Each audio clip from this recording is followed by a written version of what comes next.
I was born in a French-speaking country, a country that actually no longer exists, a country called Zaire. Zaire ended up changing its name to Congo, Democratic Republic of Congo later on. Being born there, we had to leave and we had to flee because there was war, very unruly in the country.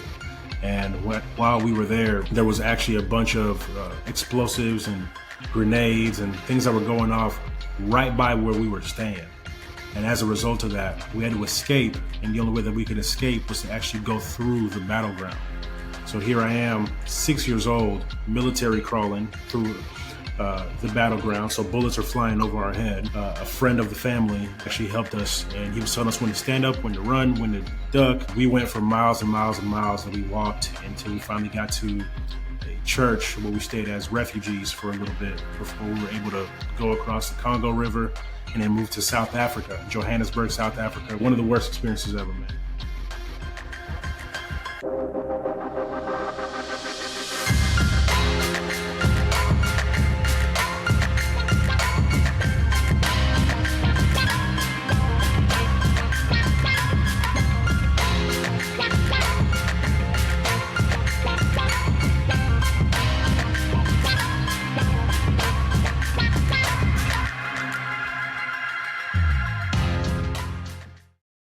Hey, what's going on, everybody? Welcome back to The Creative Mind. I am your host, Byron Craig, and today you are in for a treat.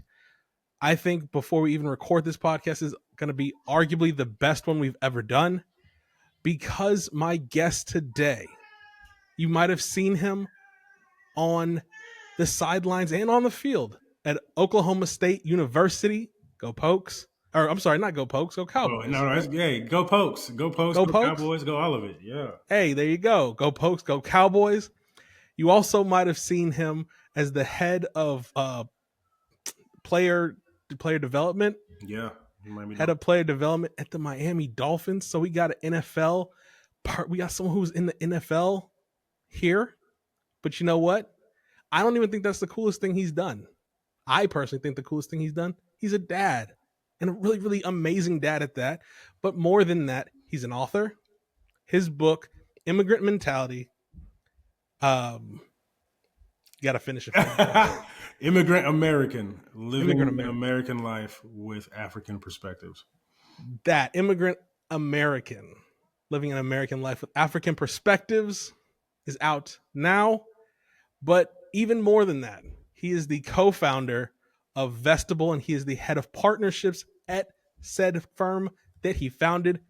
My guest today is none other than my brother and my good friend, the incomparable Yves Batoba. Let's go, man. Let's go. Appreciate you having me on, man. Excited to be on The Creative Mind.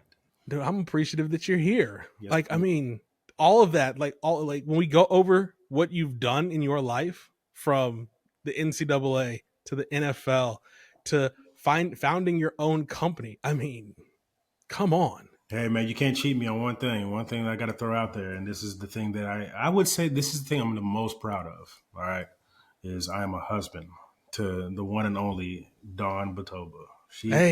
That's my better half. That's my rib. That's the one that keeps me going, man. So I can't let that slide, right? I got to include that in there. I forgot that. I'm sorry. Sorry, Dawn. I'm so sorry. I'll take husband, and then I'm like, we'll take care of these kids later. All right, let me make sure that husband and wife are good. Hey, that's the only way to be, right? Yes, God, sir. husband, children, everything else after. Yes, sir. Only way to be, man. So I'm appreciative that you're here. Let's just dive in. Like, you were involved in football for a majority of your career, and for those who don't know what Vestable is, it is the first and only thing of its kind. I'll let you tell everybody what Vestable is. Yeah, man. So what we did is we created a company that essentially turns an athlete's career into a stock, the way that you'd be able to invest in Google or Apple or Meta. You'll now be able to invest. Not now will be like you can invest into an athlete's career. What we do is it's federally regulated by FINRA, and it's federally regulated by the SEC. So first of its kind athlete investment platform. And the same way that, companies can IPO, we're essentially doing mini IPOs with these athletes, allowing them to get the future value of the dollar right now, but also allowing the fan to get capital appreciation and receive dividends as a part of that investment. That's amazing. I remember like it was like right after I met you, you told me this was like 3 years ago. You told me Yeah. about this idea and I was like, that's genius. I mean, you didn't give me all the details, but you gave me some, and I was like, this is genius. Yeah, that's right when we were at the beginning phases, still trying to figure out exactly what it's going to look like. We were talking to the federal government. We didn't, I don't think at that point we had even raised money yet, right? I think, the No, conversation really started in July. And then by September, we were like, boom, we're in full fundraising mode. So we had to do a lot of things that were creative, right, to get this thing off the ground and get going. But 3 years later, man, we're here. We're here. we be here. Got your first IPO launched successfully at that. Yes, sir. Yes, sir. Bear. Yeah, Baron Browning, who's an outside linebacker for the Arizona Cardinals now, and it was actually way more successful than we expected, than we anticipated that it was going to be. A lot of Really? hurdles along the way. A lot of hurdles along the way. Nobody tells you that with entrepreneurship, that every single week is just a big roller coaster ride. You just never know what emotions are going to come. You never know what Yeah. fires you're going to have to put out. But I'm here for the journey, man. I'm here. I love it. That's so awesome. Are y'all gonna ever branch into other sports besides football? We're in conversations right now with three other sports. So Uh yeah, man. Hey, just be on the lookout. There's some stuff that we're not allowed to say yet, but oh. trust and believe. Yeah, we're branching into other sports. I love it. All right, let's dive into you. Like immigrant American. I Hmm. mean, so obviously immigrant in there. I know the stories, but will you tell the people just your story from the beginning? Like, Yeah, man. who are you? Who is Eve? So Not Eves, but that's Eve. right. The S is silent. Make sure you get that right. Which is funny because whenever you go to other countries, everybody kind of knows the name, but here in the Yeah. U.S., people are like, "I've never seen this before." I'm like, "Yeah, it's like one of the it's like the fourth most popular name in French speaking countries." Really? People don't know that. So I was born in a French speaking country, a country that actually no longer exists, a country called Zaire. And Zaire ended up changing its name to Congo, Democratic Republic of Congo later on. My son's name is actually Zaire. So I was born in Zaire, and now Zaire is born out of me and my wife. But Boom. the the the the story goes, being born there, we had to leave and we had to flee because there was war, very unruly in the country. And while we were there was actually a bunch of explosives and grenades and things that were going off right by where we were staying. And as a result of that, we had to escape. And the only way that we could escape was to actually go through the battleground. So here I am, 6 years old, military crawling through the battleground. So bullets are flying over our head. A friend of the family is the one that actually helped us, and he was telling us when to stand up, when to run, when to duck. My little sister almost got killed that day. My auntie almost got killed that day. We went for miles and miles and miles that we walked until we finally got to a church where we stayed as refugees for a little bit before we were able to go across the Congo River and then move to South Africa, Johannesburg, South Africa, where we had a terrible experience. Really? Yeah, one of the worst experiences ever, man. We were living in an area that, we're from Congo. We're living in South Africa. This is post-apartheid South Africa, so Nelson Mandela was still president. So the Okay. white folks didn't like us because we were black, but then the black folks didn't necessarily like us either because we weren't South African. So tribalism. Yep. So here I am, I'm 7 years old. I'm like, I ain't got no friends at school. And then whenever we're going back home, my little brother who was just born, he's getting death threats. They're like, yo, if you don't move out of here, we're gonna kill this little boy. And I'm like, What? yo, what are we doing? And then there was one day we were at school. It's me, my older brother, and my little sister. We all get called into the principal's office. They're like, hey, you guys have to go home like right now. Like, what's going on? So, somebody comes, they drive us and send us home. Turns out somebody broke into our house, and we show up and the police is there. They're talking to my mom. I go in and look at my mom. My mom has a black eye. She has a fat lip. She was tied up. Somebody just burglarized the entire house, and just a lot of sad things took place whenever we were in South Africa, man. But we couldn't really take that much longer. We stayed there about 7 months, and then we left, moved to the great state of Texas because we had an uncle Hey, that lived out here. So that's that's how the journey to America got started. The Which, by the great, way, I that's a very, very short version. I detailed it some more in the book, but yeah. we almost weren't even able to fly out to make it back or to make it to America because my dad was on a no-fly list. And the What? reason why was because he was helping a bunch of, or he had helped Rwandese people escape that he had worked with. And Oh, the government was trying to kill a bunch of people from Rwanda. And my parents, being the loving people that they are, they're like, no, we know these people. They're good people. We're not just going to let them get killed. yeah, So they used to, bring them over to the house, and they would help them leave. Apparently, somebody found out. So whenever we got to the airport, they locked him up. Like they put him on a no-fly list. He didn't know he was on a no-fly list, but they locked yeah. him up, threw him in jail, and they were supposed to execute him. So What? the day that they were supposed to kill my father, one of his friends that was in a higher up position in the government helped get him out. And whenever we got to the U.S., we applied for political asylum. The way that we got to the U.S. was because another family that had 6 kids as well, was able to send us fake passports. So we used fake passports to get to the U.S. When we got here, we told them the entire story. Here's exactly what happened. And then we had to write it all out. We applied for political asylum. We were granted political asylum, sent those passports back, and that's how we got to the U.S. Wow. Yeah. Okay. I didn't know all that. That's wild. Yeah, man. So I look at that, man. I'm like, yo, we're not supposed to be here, bro. Like we ain't like my family is not even supposed to be here. So when God spares your life and you're able to get here, when I was 6 years old, I saw a lot of people die that day, right? And I can still Yeah. have that memory. It still exists in my head. It's like seeing bodies drop left and right, and Gee. we were able to make it by the grace of God. So I'm like, yo, I can't waste this life. Like you're here for a greater reason. So yeah, man. Absolutely. Yeah, it's crazy. That's very crazy. Dude, to watch people fall, just, Yeah, jeez, that's crazy, yeah, man. man. It's wild. So then you move to the great country of Texas. That's It's not a right. state, it's a country. It is. The great country of Texas. And then I'm assuming you just fall into love with football because football is not a thing in Zaire, Congo.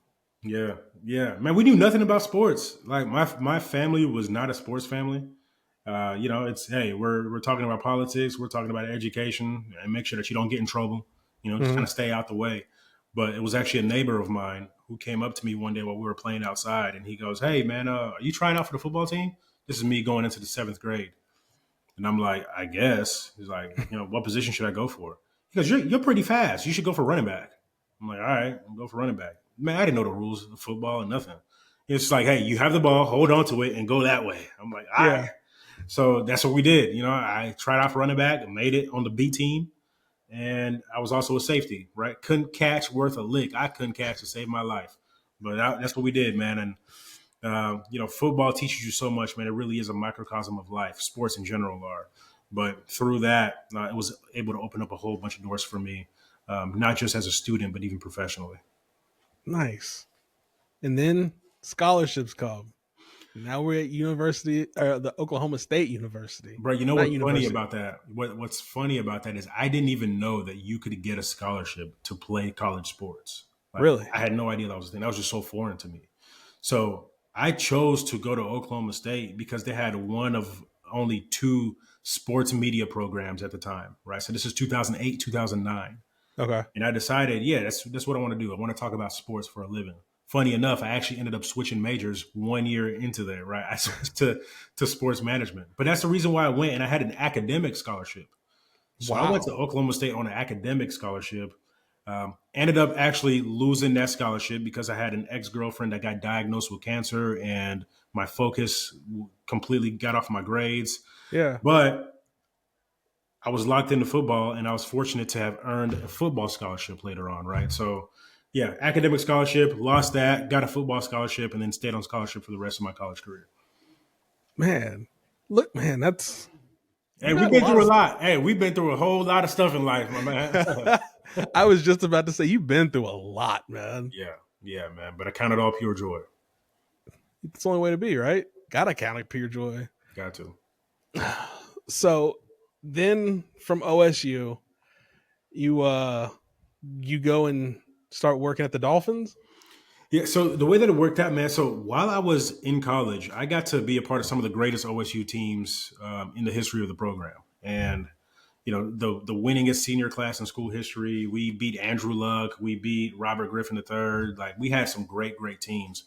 I knew that I wasn't going to play professionally. Right. By the time I was Why? about like a sophomore, junior, I just wasn't getting enough playing time. Like at some Oh, point, you're okay. like, yo, you gotta do the math. You're like, all right, guys who are making it to the NFL are like full time starters. They have these stats. They have this, and that. I remember going out for my pro day, and I did pro day just because I'm like, how many people get to do this, right? I go out there, Sure. I ran a 4.56. I jumped like a 37-inch vertical. I had a really good pro day, but Yeah. even with that, the only thing that really matters is like, you gotta have film, you gotta have tape. And I remember there was one team that I was actually talking to, like their scout, and even then, I remember walking off the field at pro day thinking to myself, this is actually the last time that I'm ever going to be on a football field for a performance. And Really? bro, it is a tough transition. Like whenever you devote so much of your life to a sport, right? Like I remember whenever I got really serious about football, which was my junior year of high school. And I remember just like committing myself to this sport.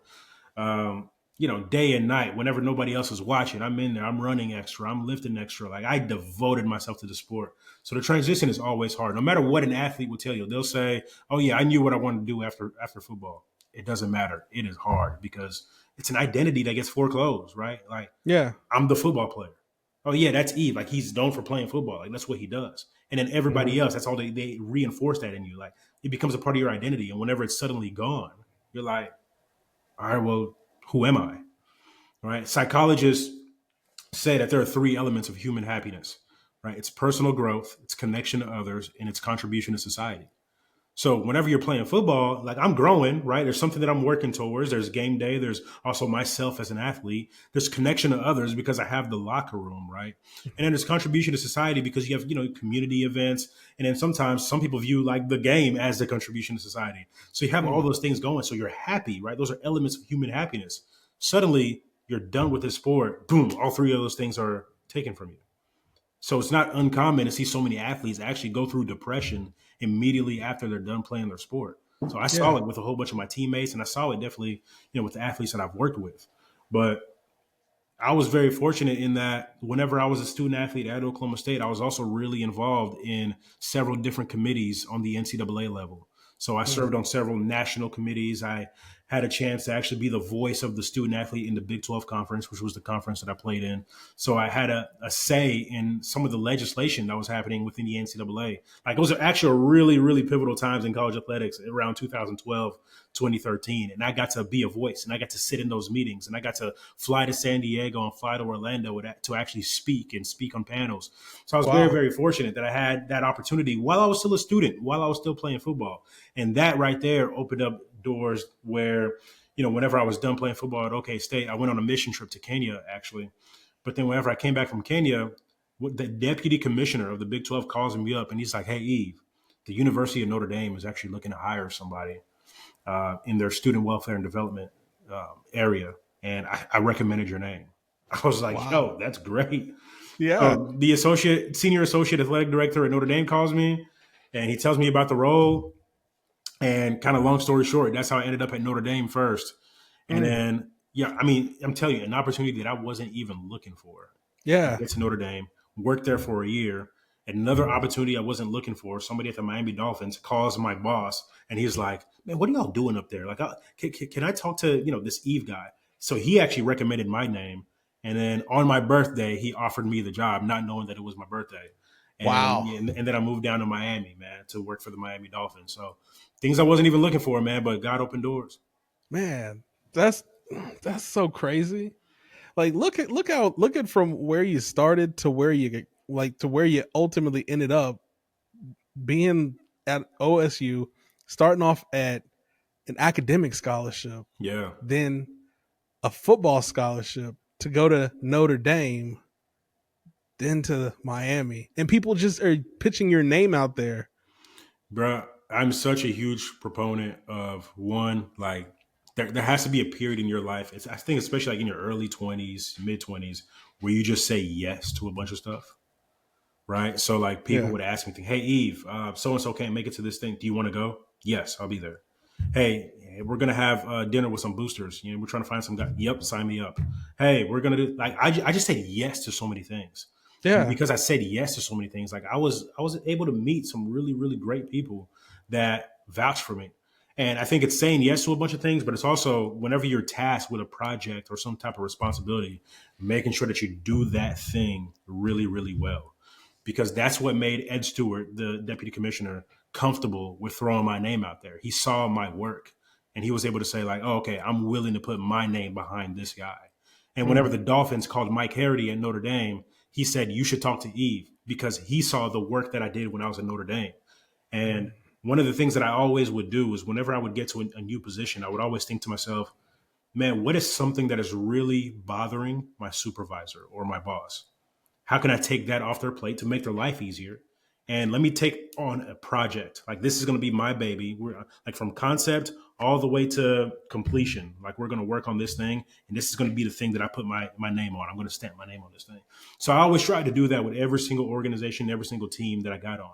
Even whenever I was an athlete, I'm like, yo, okay, maybe I'm not contributing as much on the team, but during those winter workouts, I'm going to lead my station. I'm leading my group, right? Yeah. Like, hey, I'm going to be the leader of that. So that's actually where I always thrived was like the winter workouts, the running, the lifting. Like I always thrived in that. So I'm like, yo, wherever I can find my way in and say like, okay, that's going to be my thing. Let me just do that really well and do it with excellence. That makes sense. That's why you like running in the wintertime. I see you running in Instagram Boy, all the hey time. man, we out here just trying to keep my wife interested. That's all that is. Hey, that's all you can do, right? That's all. Dude, what was that like just being in the NFL doing the Miami Dolphins? Like working with players, helping them on the field, off the field. Like what was that like, that experience? Yeah. So in player engagement, it's all encompassing, right? I used to say it this way: we engage, educate, and empower individuals to reach their full potential, both on and off the field. So Wow. because of what I went through as an athlete and knowing that identity foreclosure is a thing and knowing how hard it can hit you and knowing the challenges of the transitions, whether it's to the next level or outside of the sport, I took it very personal, right? I wanted to make sure that I was there for our guys. And that means every and anything. That's financial literacy. That's, working with our team clinicians. Mm. That's, family relationships, girlfriends, mom and dad, people who are trying to manipulate you and take advantage of you. I mean, there were guys that were coming into my office that, they're 8 feet tall and bulletproof whenever you watch them play on Sunday. And that same guy who was the toughest, meanest guy in the world was breaking down, crying in my office because his fiance just broke up with him. And Oh you're just man. like, and he's like, man, how could she do this to me? And he's looking up at you with red eyes. And I'm just like, man, I'm here for you. And sometimes you would just sit there with a guy, not say anything. Sometimes you would Mm. pray with a guy. So it was very, very rewarding work. Rewarding, challenging emotionally, but I Right. wouldn't trade it for anything, man. I absolutely loved my experience in the NFL. Man, that's like the total opposite of what you would think an experience would be with these superstars, athletes. You would think that they're bulletproof and nothing can bother them, but life happens Life and happens to all of us. it's life be life and 100%, man. And in the midst of all that, you're in a really high pressure environment where if you ain't gonna perform on Sunday, then hey, you're out of there. Yo, really. imagine being at your job, and this is the Yeah. only thing that you've ever wanted to do. And every single Tuesday, management brings in somebody to potentially replace you. Is that what happens? That's what you're dealing with in the NFL. They had tryouts every single Tuesday, so they're flying in guys to see like, hey, is there somebody else out there on the street that we can maybe sign? And then Is whenever we that find still that somebody, still happens, right? oh yeah, we sign somebody, we got to cut somebody else. So Oh it's a snap. cutthroat business. So Yeah. you always have to stay uncomfortable. You always have to stay on edge. You always want to make sure that you are impressing your coaches. During film study, you have to get criticized by your peers, right? Like there's all types of things that people don't necessarily think about that take place in the NFL, but you got to deal with it on a week to week basis, right? I remember talking to a guy once who, uh, on his way to the game, right? He's driving into the game and he's on the phone with his lawyer because his baby mama just increased the child support payment. So he can't even think about the Atlanta Falcons because that's who we're about to play. Yeah. Because like there are so many things on his mind. He's like, bro, how am I going to be able to pay for this? And then he goes out there and he still has, a great game, like the game of his life, because beforehand in the locker room, we had to make sure that we get our strength and conditioning coach to sit down with him, talk to him and say like, hey, you have to be able to compartmentalize this right now. Because Right. if you don't go out there and ball, guess what? You're not going to get a paycheck and you won't be able to pay that child support. So, Oh, man, think about like the pressure. Well, shoot, I got to go out there and I got to do this, and that, right? So it's like stuff like absolutely. that people just don't think about on the outside, but it is a pressure cooker. Jeez. Man, I feel like the NFL is one of the only places where you have to be uncomfortable. In basketball, it's not like that because you get guaranteed money. NFL is one of the only sports where it's just not guaranteed unless your contract stipulates guaranteed money. Yeah, yeah. The only thing I always say, man, the only thing that's guaranteed in the NFL is that you're going to get hurt and you're going to get cut. You just don't know when it's going to happen. Jeez. That's wild. Yeah. Those are two terrible guarantees. Yo, it's too terrible guaranteed. But I tell you, man, it is so fun when you are balling out on Sundays. It is so fun after a win. You know, like there are a lot of great perks that come with it. So I don't want to just be like that doom and gloom guy. There are a lot of Sure. great perks with playing in the NFL, but also with working in the NFL. Sure. Oh, I bet. Access to high level parties and I mean if that's your thing, access to athletes. I mean, it helps with player relationships, owners, Yeah. agents. I mean, it helps. Yeah, man, and that's part of the thing, man. So like relationships with our team owner Stephen Ross. Whenever I was at the Dolphins, he was completely bought into our programming, the stuff that we did in player engagement, to the point where he gave us an unlimited budget. He was like, "All right, whatever Wow. you guys want to do in player engagement to make sure our guys are good, well-rounded individuals, like just tell me what it is." So we actually, on an annual basis, we were flying guys up to New York City, and they were able to get full access to all of his portfolio companies.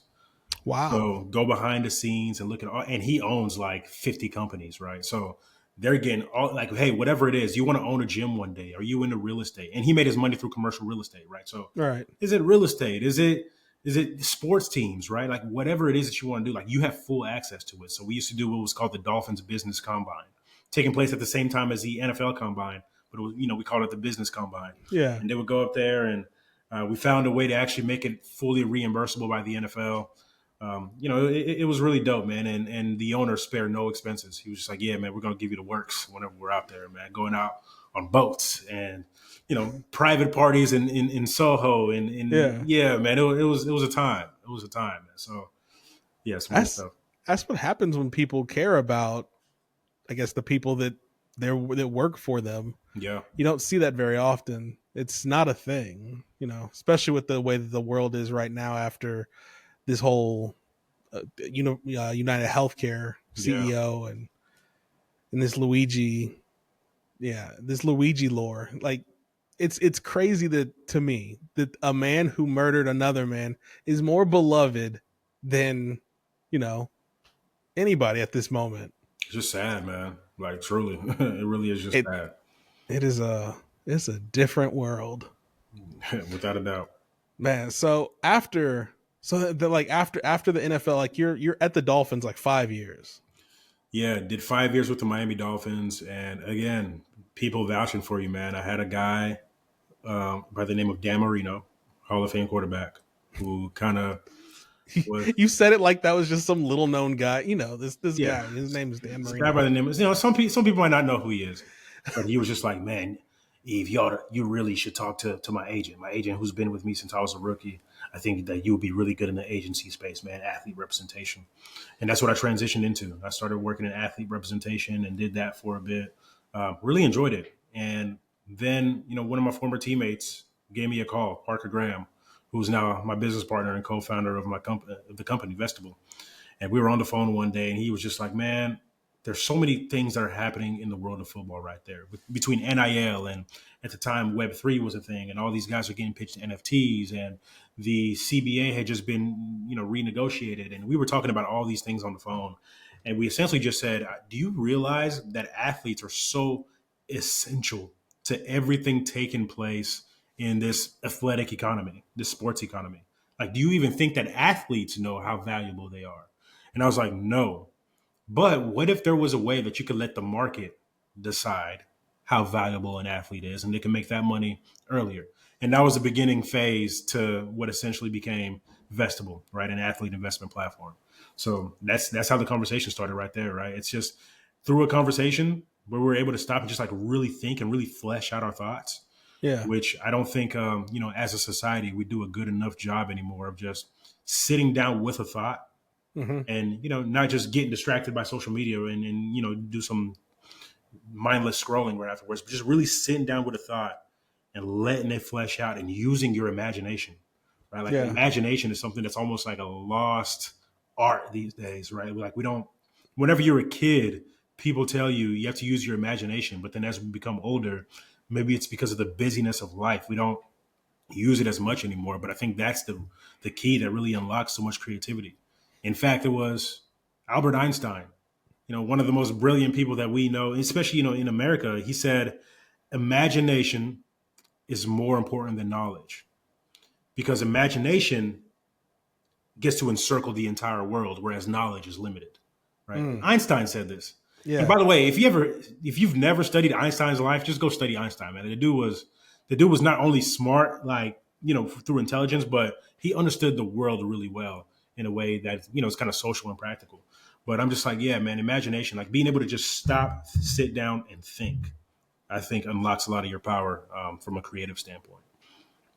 And I mentioned this previously, but I'll tell you the same thing I told someone else. With the rollout of AI, people end up losing all sorts of creativity because you're just now just typing in a small, seemingly like intelligent prompt, and then someone else is thinking for you. Yeah. And you're like, okay, I don't have to think about, all right, hey chat, tell me a way to, I don't know, tell me a way to make a New Year's Eve party, um, the best, most effective way, or how to build this app. And you're like, I have no idea how to build an app, but this is how you do it. Hey, I ain't gonna lie to you, man. Hey, I use Meta AI every day, bro. I'm over here on Do Meta. you really? Absolutely. Ever since I found out about Meta AI, and it's so accessible. Like whether you're on Facebook, Instagram, WhatsApp, whatever, like you can just type it in right there. It's easier to use in Chat GPT. But Really? I think that's just more of a way to just be resourceful. Like, hey, you have all these tools, use all of them. Like, why not? Like, use every single tool that is handed to you. And I don't think it necessarily takes away from creativity because you still get to, kind of, sprinkle your own little salt on different things. But Sure. if it's a resource, man, I'm all about being resourceful. I like resources, but my thing was, I don't remember who I was talking to, but it was on this podcast, but we were saying that ultimately at the end of the day, people stop thinking about like how to do something. Like if I have an idea, um, like I want to take a photo, it's like, how do I take this photo? Instead of sitting, like you were saying, sitting, thinking, and breaking it down and saying, okay, Yeah. I want to get this. I guess an AI bot is telling you how to do it. You're like, Hmm. oh, okay. So now you've lost that concept of thinking, like you said, sitting through a thought and going, all right, cool.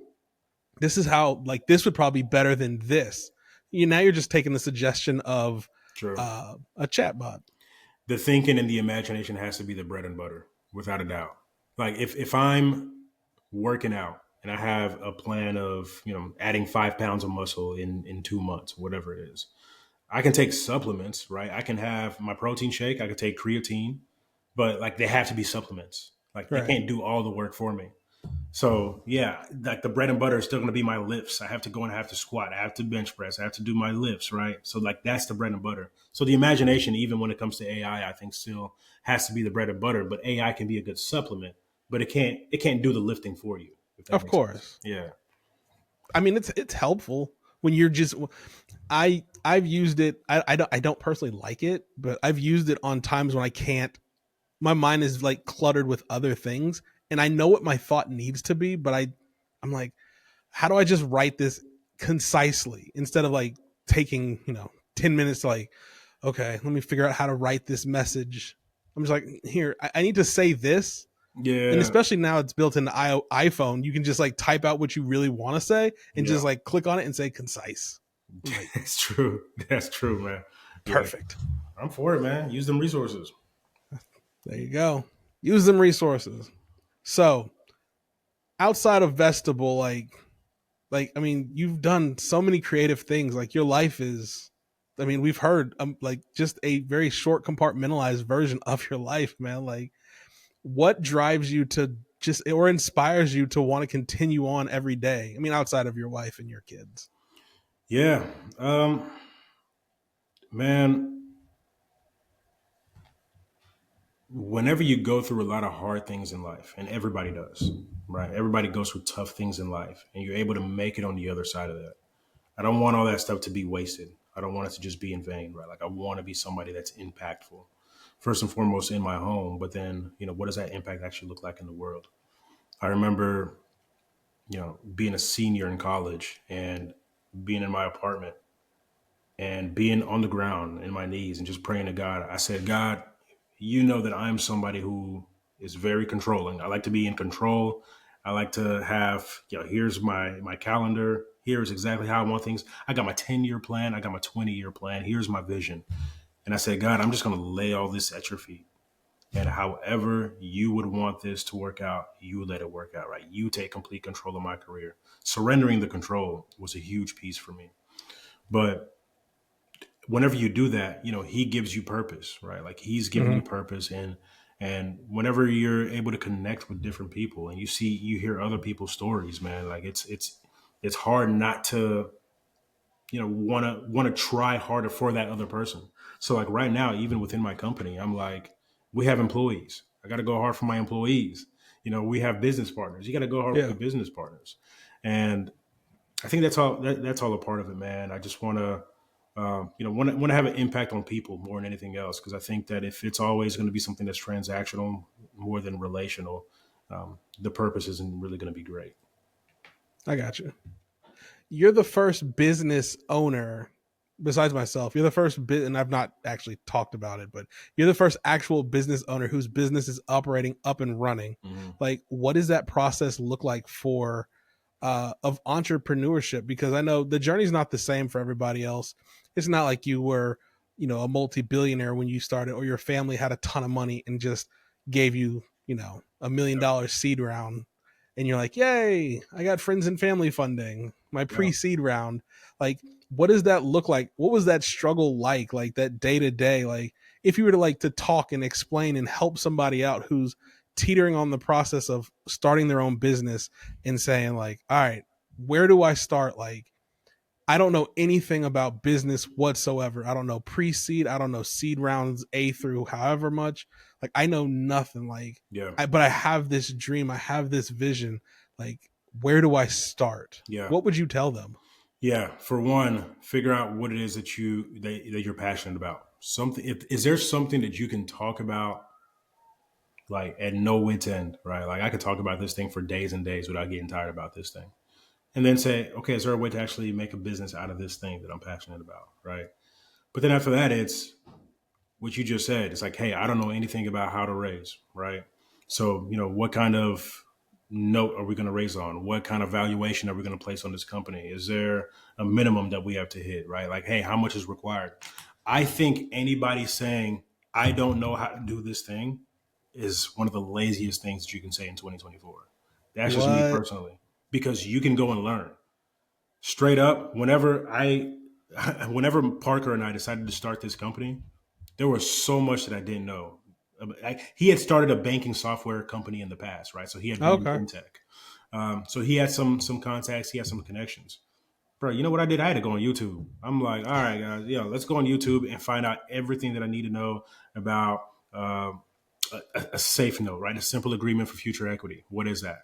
A convertible note. What is that? Okay, valuation. How do I price this out? How much equity do I need to give up? Okay, so once we get to a pre-seed round, when should we actually start raising for a seed?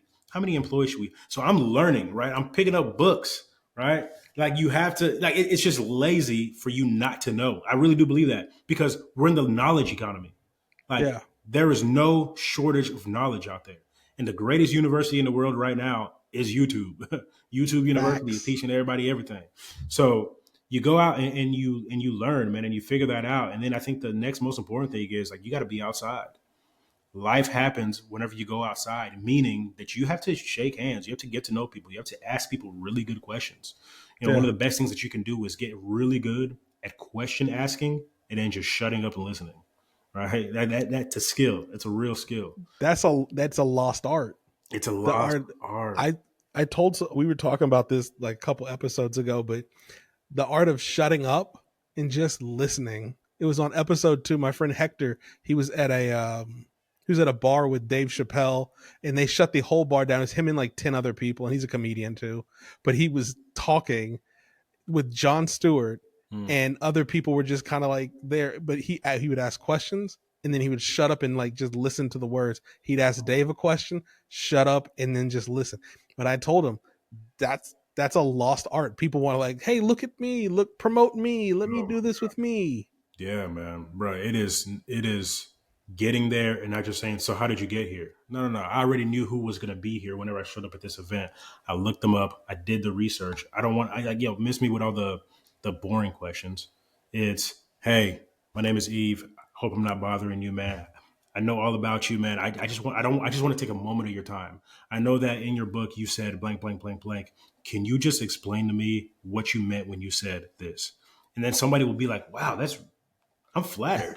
Like Yeah. that's so impressive. And people love talking about themselves. Let me tell you, like people love talking about themselves, right? So whenever you can hit up with just a really good question, man, I'm telling you, like that right there goes a long way. And leverage social media. Like if you're not necessarily the most extroverted person, or if you don't like, shaking hands and talking to a bunch of people, whenever I go out and I speak to athletes about how they can leverage their athlete identity in order to set up the rest of their lives, I'll tell them LinkedIn, Twitter, Instagram, yo, Mm-hmm. you better be using all those things to slide in people's DMs. And I'm not just talking about trying to get on a, trying to go on a date. Like Yeah. you're striving into the DMs, sliding into DMs professionally. Like, hey, let's see what we can actually get out of this to further yourself, career wise. I actually personally believe, like right now in 2024, networking via social media is the most effective way to network, even more so than being in person. But it's like Really? once you get familiar with somebody, there's nothing better than face to face communication to actually close something or get something done. Wow. Man, but see, some people, I guess, I mean, unless someone's actually actively looking at their DMs, it's so hard if you're not verified, or you don't have the like the followers and like There's a the way, hey, numbers. there's a way to do it. There's a way to do it now. You just gotta maneuver the right way, right? It's, hey, you're engaging with somebody's stuff. Nowadays everybody's using these chat bots, right? Mm-hmm. Where they'll post something and they'll say like, hey, if you want me to send you the full podcast, comment the word whatever in the comments. Right. And here's a little tip. So what you do is, you know, you go into that post that they posted, you comment the word, get them to actually message you. Okay. Because once they message you, what you do is you unlock their direct messages. So now Oh. I've actually unlocked your DMs. Now the next time that I DM you, hey, we've already interacted on here, so you're actually going to see it. So now you don't have to worry about it going to the hidden folder, right? So that's just Oh. a little trick right there. Somebody that you're trying to get in touch with, yeah, go ahead and actually comment the word that they say just to unlock their DMs. There's a lot of game with social media, man, that you can play, right? Everybody's using mini chats nowadays, but I think mini chats can actually be used to your advantage if you just know how to use it the right way. Look at you dropping knowledge for good people. Come on, man, we got to Yeah, be pragmatic out here. We got to be pragmatic. have to be. Yeah, because dude, I suck at social media, and I also just don't care that much. But at least for my own personal, like, so I don't care that much. Yeah, yeah. And I But if and I I want get that, man. I get that completely, man. I walk this fine line all the time of knowing the importance of social media in the society that we live in, and to, at the yeah, same time just wanting to shut everything down and just going and disappearing off the grid for a bit. man, dude, that's my dream. To I tell my kids all the time, I'm like, when y'all already graduate high school, I'm gonna just go away for like 3 months. Y'all not gonna be able to find me. I'm be in Europe, just Yeah, yeah. not here. Somewhere in Italy, eating pasta. You know. Learning to bake, learning to like make pot. That's one of my goals. That's honestly a dream of mine, is to go to Italy, learn from like an old nona in like a really small town, and just learn Italian, Yeah. because I'm learning Portuguese. I During the pandemic I learned Italian. I can't speak it for nothing, but I learned it. But those were the goals, like to just go over there and just zone out in like a small town. Man, that's so important, bro. I just think that like whatever you might be interested in, just go and explore it. Like actually just go and do it. Yeah. It takes, what is it, to get pretty good at something? It takes like what, like 1,000 hours of doing it, right? It takes 10,000 hours to become a master at it, but to be Hmm. pretty good at it, it's like 1,000 hours of doing it. So yeah, like let me go and just explore it. Like Yeah.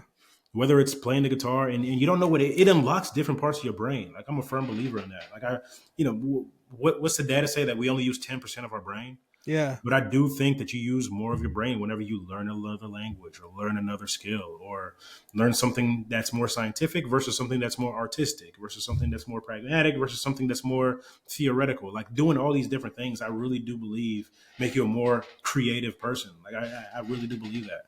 So whenever you have something out there, like really flesh it out. One of the best things that I did, my wife and I in 2021, we sat down. It was during one of our date nights. It was a date night at home, so we were in the living room and we're sitting on the floor and we both had notepads and we just wrote down things that we believe that we are good at. Right. So Nice. she had a list of things that she's good at. I had a list that I think that of things that I think I'm good at. She looked at my list. I looked at her list. She added some more to my list. I added some more to her list. And then we said, okay, out of all these different things, and this is a period where like we were really just like struggling financially. Hmm. So we just said, okay, here are all these things. Let's assign something to all of these and put a dollar figure next to all of these different items that we put. So, for example, one of my things was storytelling. Okay, you believe that you're good at storytelling. What is it that you can do with storytelling? That was the catapult to me writing a book later on. Really? But while I was writing a book, I also used storytelling to do public speaking. And the most money that I ever made was that next year because of because of the opportunities that came as a result of not just public speaking, but some of the stuff that happened with the book as well. Yeah. Because storytelling falls into speaking, into writing, into marketing. Like you can use it in a lot of different ways if you actually take the time to intentionally write it down and assign it, right? Like really think through and imagine what all can be done out of this thing that you already naturally possess. Yeah. What's that like being on the road public speaking? Like I have a friend, she goes to socials. She wants to be a public speaker and she does some public speaking events, but like what is that what's that journey like? Cuz I mean, did you just fall into public speaking or was it because you had the reputation from Notre Dame and Oklahoma State and like being with the Dolphins, cuz I mean this is obviously past it's past you being at the Dolphins, right? Yeah, yeah. I mean, I had a unique journey, and I definitely used that to sell myself, right? Sell Okay. myself to these different organizations, different schools, to come in and speak publicly. But I do believe that anybody can be a public speaker. I really, really firmly believe that. Warren Buffett said that the ability to speak publicly increases your net worth by 100%. 100%. So I remember hearing that. I'm like, oh, shoot, Warren Buffett says it. I'm going to do it. And it's actually pretty crazy. Whenever you go to some of these, I remember speaking at a refugee and immigrant organization in Portland, Oregon. Mm. And I was talking to the person that was putting the event together, and she was telling me how they get this grant from the government every single year. And if they don't use the money from this grant, then they're going to give it up. Like they're going to lose it. They're not going to be able to use it the following year. Yeah. So she was like, "Yeah, we have to spend this money, and we're going to use it on things that are going to develop our people." So just like keeping that in mind, I'm like, different programs, different organizations, like different companies, like they have these grants too. Like there's money that has been allocated, that has been budgeted for, that people has to spend. Why not you? Like, why not you be the person that they spend it on? Right. But that was I really think like my approach, and I really do believe that everybody has a story to tell, and everybody has, the ability to speak publicly. It's just a matter of maybe you refine the skills a little bit. But I've also heard some speakers that are really not that great, and they'll go in, they'll do an event, get paid $17,000 and bounce, woo. for talking for 1 hour, and it's like that wasn't even that good. Hey, what does that, what does that say about you that you're not taking that risk and that person? Yeah. Man, like that's that's that's okay. All right. I'm That'll that telling you, I yeah. know that's gonna help somebody. No, for sure, man, for sure. So there's a whole process. I mean, there's a whole bunch of like, classes and programs and things online that you can actually look at to kind of show you the step by step into how to get some of these speaking engagements. Yeah. I was very fortunate to have a good friend of mine, Shamil, who kind of walked me through the entire process and Mm. constructing the emails. He found me a list of people that I need to reach out to. I think I sent out like 70 emails in one day, and um, one person reached back out. Right, they were like, "Yeah, maybe we'll entertain this." And I was like, "Yo, Shamil, this ain't working, man. I just spent all this time sending emails." And he was like, "Bro, download this software Now you can send 700 emails in 1 hour and you'll have to do minimal work. And I'm like, what? So he showed me the whole, like, unlocked the whole game for Yeah. me. And then the entire, I think I had 64, yeah, 64 speaking engagements in 1 year Wow. as a result of doing it that way. That's crazy. Yeah, man. So there are ways out there. Man, so what you're essentially saying is a lot of the things that you learned came from either firsthand knowledge or your friends, education. So basically, because to me, this is just me because I care about you. You're one of the smartest people I know and one of the most enthusiastic people I know. Like from the moment that I met you till like right this in this moment, like you are one of the most. You and Walter are right there, like lockstep for the most enthusiastic and most amazing public speaking voices that I personally know. Man, thank you. I appreciate that, man. Yeah, yeah. I mean, there are some incredible people out there, and I really believe this. If you've been gifted with something, it's selfish of you to keep it to yourself, you know? And, timing is everything, but you just have to figure out, hey, whenever the timing is right, how is it that I can use this thing? Um, yeah, man, because there's somebody out there that you might be withholding a blessing from you not using your gift. Yeah. Every single time that God blessed somebody, even in biblical times, what would he do? He would send a person. So what if you're the person that's supposed to go? And you're saying, no, actually, I'd rather just be selfish, but not using this gift, the way that it's intended to be used. So that's the way that I Yeah. look at it. I like it. What as far as going back to like how the raise and stuff worked, what was that whole process like for you, for Parker? Because I know we kind of like touched on it a little bit about going to YouTube, getting that knowledge, but again, there's a lot of lazy people out there, and I mean, obviously, you can't do the work for them, Mm-hmm. but you can at least give them a inkling of like this is the path in which you should kind of follow because you Yeah. can't follow every journey. I mean, not everybody's Jeff Bezos and whose family's going to give him $3 million to start, and then he only has to give up a fraction of his company. Mm-hmm. No, we get real practical here. If Yeah, we can get real practical. do So it. write down a list of every single person that you believe would be interested in this business that that is in your direct network. There's a great book called The Power of Who, one of the greatest networking books that I've ever read in my life. But it's looking at your immediate network and then you just hit all of those people up, right? So if I'm trying to do a raise, I'm going through my contacts in my phone. I got a copy and paste message. Boom, I'm hitting every single one of those people up. Boom. Okay, cool. I've sent out, however, 200 different messages. All right.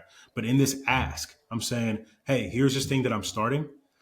If you know anybody that would be interested in this, please let them know. So you're not asking them directly, but Right. you're saying, like, if you have somebody in your network, but at the same time, you're kind of planting a seed and saying, yo, just so you know, like you can join in this too, right? But Yeah. it almost takes a little bit of pressure off, right? Of just like, hey, here I am being salesy, but it's really like, hey, if you know anybody, so you're doing that, and what that does is it gets the word out there, right? So boom, I exhausted my contacts on my phone, I exhausted all of my followers on social media, whatever it is, and people are always just like, well, I don't know that many people who would do this. Yes, you do.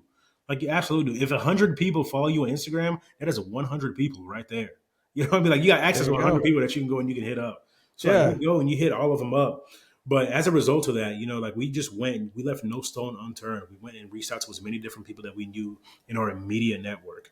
And we were really fortunate to have some high net worth individuals in our network that said, yeah, like I can contribute to this. I'll put 10,000 in. I'll put 1,000 in. I'll put 70,000 in. Right. And once we were able to take that and actually start using that as working capital to gain some momentum, it's like, hey, we just filed this with the SEC, and you're giving people updates throughout the way. We just filed this with the SEC. Hey, here's our MVP, right? Our minimum viable product. Yeah. Hey, I want you to be one of our user interviews. Hey, what if we created this type of business this way? What would you think about? So you're getting on the phone and you're talking to a bunch of people.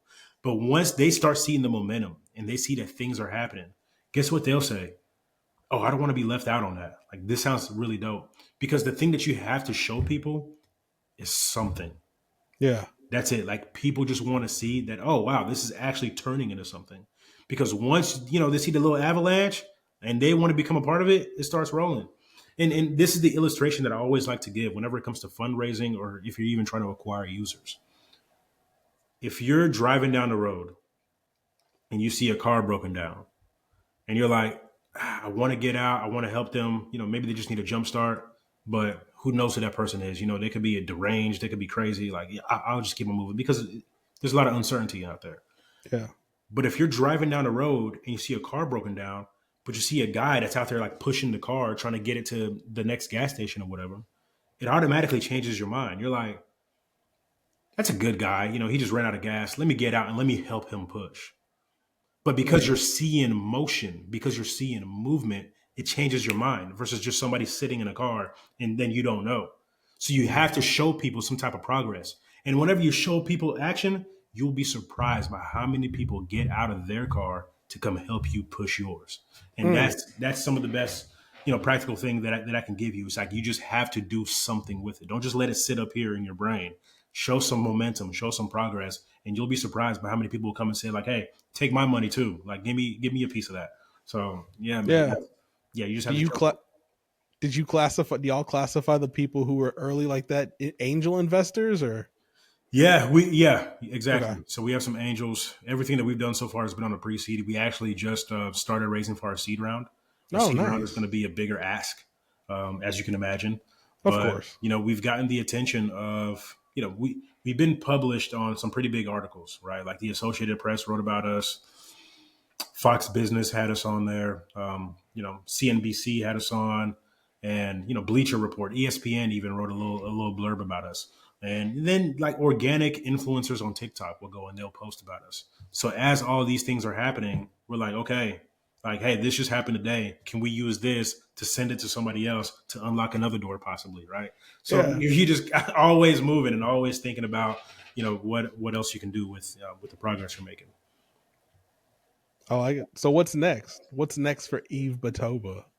What's next with Vestibule and what's next, Yeah, man? I would say a lot of the focus right now is just on Vestibule. So with the focus on Vestibule, it's Q1 of 2025. We're going to be unleashing a whole lot more athletes. Really? Yeah, I mean, one of the most difficult parts about what we did so far was, there's so many different moving pieces from a tech product. You have to go get a broker dealer. You have to go and find, the proper, underwriters.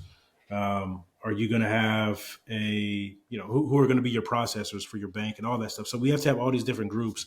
And if one of them decides like they're out of the business, for example, then you have to go and find somebody else that can Mm. step in, and all that stuff costs money. And then we have to get our lawyers involved because everything that we do, you can find all of our documents on the SEC's website, right, on the government website. So like Yeah. we have to be as transparent as possible because we're under blue sky law, right? It's like we're a financial company. Like we have to be Mm. as honest. Like our books are open, so if we ever get audited, it's like, yeah, here's all of our stuff. Um, I don't even know where I was going with that. But, I don't know. I was just yeah, asking what's next. Like besides the raise, like you said Q1 of 2025, you're gonna yeah, unleash new athletes. yeah. We're gonna have a lot more athletes. We're doing our raise right now, and I think the biggest thing is just kind of stay tuned for some of the guys that are coming out because you might be surprised by who some of these names are. And Really? yeah, we just can't Big say it names? yet, but as soon as we can, you'll be like, oh snap! All right, All right. I'm waiting. I'm expecting like I told you a long time ago, and I still believe it. I called you billionaire Batoba. I fully believe billionaire Batoba, billionaire Byron. We gonna be some billionaires, let's bro. go, man. Hey, speak that thing. Speak life into it. I love it. Have to multi-billionaires. Come on, I'm with Uh, it. I if Elon Musk can be the richest person in history, like I mean obviously besides Mansa Musa, but that's debatable. But if he can be 400, the first person to reach $400 billion, Crazy why now. can't we do it? Bro, I can't even fathom. I don't even know if I want that. I ain't even gonna lie to Why? you. I Why don't wouldn't you want that? know. Well, net worth versus actual cash is a whole different thing, right? So, Sure. Well, sure. I a whole mean, bunch of Elon's net worth is attached to Tesla stock, which is one of the weirdest stocks in the history of like the stock market. But Have you seen StockX? It's now 325 billion. was that right? Yeah.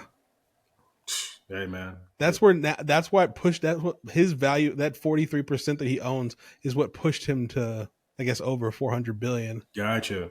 Gotcha. It's like, Yeah. But and my biggest thing is this, and my wife and I have been saying this a lot lately. The safest place in the world is in the will of God. I just want to be in the will of God. That's it. Like, God, if it is your will, let me do that. yeah. Yeah, the world just gets crazier and crazier. And I'm like, yeah, if it's your will for me to have 400 billion, cool. But God, if it's your will for me to have 400 million, I ain't gonna say nothing below that. Hey, 400 million, I do that too, God. Hey, either way, when I was a kid, I used to always write down on my books and stuff, I want to be the richest person in the history of the world. But now knowing, like, in the place where I am now, Hmm. all I want to do is just give back to people. That's all I want to do for the remaining part of my life, Yep. is take everything that I have, whether it's Big Break in the company or this podcast, and I just want to give back to people. And there's Help them somebody out support them. there. There's somebody out there that needs exactly what you have to give, Yep. exactly how you have to give it. It's the only way to do, right? That's it. That's all we can do. All right, cool. Let's land this plane and wrap this thing up. If the people want to support you, they want to follow your journey, they want to follow and support Bestable, like, where can they do that? Yeah, pretty easy to find. I think I'm the only Yves Batoba in the world. So you could just, find me on any social media and let's just connect on there. That's really the easiest way to do it. There you go. Is it vestable.co? Vestable.co. Yeah. But again, if you just find me on social media, you'll see Vestable stuff on there. It's And he easy. and he posts every single day, pretty much. You make videos. Yeah. Yeah. We're very consistent with our posting, man. Part of our marketing strategy right now is just to get out there. TikTok, Instagram, LinkedIn, get the word of mouth out there. And people will find you. That's I need to learn how to do that, because my Instagram for the podcast is meh. I just don't care that much. I just want to hit post and then just leave it alone. And that's what I do. Hey, use AI. I'm telling you, use AI. There are platforms out there that will create all your posts for you as soon as you upload this video. Dude, so Riverside will make the clips and I'll just let it make the clips. And then sometimes, like, if I remember in the editing, I'll go back and go, no, I think this is more impactful Yeah, than whatever they select. So I'll do that. But when it comes to the posting and everything, I'm like, man. they're like, hey, you got to do within the algorithm. You got to, like, select your topics. And I'm like, for what? Yeah, a lot of that stuff is overrated anyway. Like, just put it out there. Don't use hashtags, everybody. Do everything with the, I'm like, it's too much. Yeah, And then they're like, comment book, and I'll send you my, like, 75-page ebook on how to do the best, most popular post. yeah, yeah. No, it's definitely a lot. It's definitely a lot. Bro. And I'm just like, I just don't care. The right people who need to see whatever I'm making on this podcast, they'll see it. God's gonna bless it. He was the one who told me to start it, so Let God breathe on it. That's it. that's it. We pray beforehand, and that's it. Good, man. I'm excited for this, man. Just for this entire pod, bro. Best believe I'm gonna be listening to all the episodes. I'm grateful. I'm grateful that you were here. I appreciate you, and that's it. I told everybody this is gonna be the best episode yet, and I believe it was. I Hey, even before I said it was, so it was. I don't know about that, man. You got some heavy hitters. You got some good guests, man. I know that. I I, I I know do. I haven't checked out the Jason tallies yet. Oh man, that Jason's got a lot. I mean, there's only a handful out, but so far, like, Jason's was the most receptive, just because, I mean, a lot of people at social listened and were like, oh my god, I learned so much. Yeah, And people are going to learn from this. But I mean, more than just I didn't make this for social people. I made this, the reason why I made this podcast was to go along with Big Break, because I wanted to I'll tell you after we're done what I really wanted to do, but the goal for it was, I want to be able to just talk to creatives, 9 to 5 creatives who are trying to pursue their dream. And then I just want to like put it out there and go, all right, universe, all right, God, these are the people who need it. They trying to do what you put in their heart to do. All right, here world, here they are. I don't know how else to introduce them. Here you go. I love it. But you're out there doing it. That's what counts. Step by step. That's it. All right. Thank you for listening, everybody. Thank you, E, for being here. Yes, I'll sir. see y'all next week. Peace. Peace.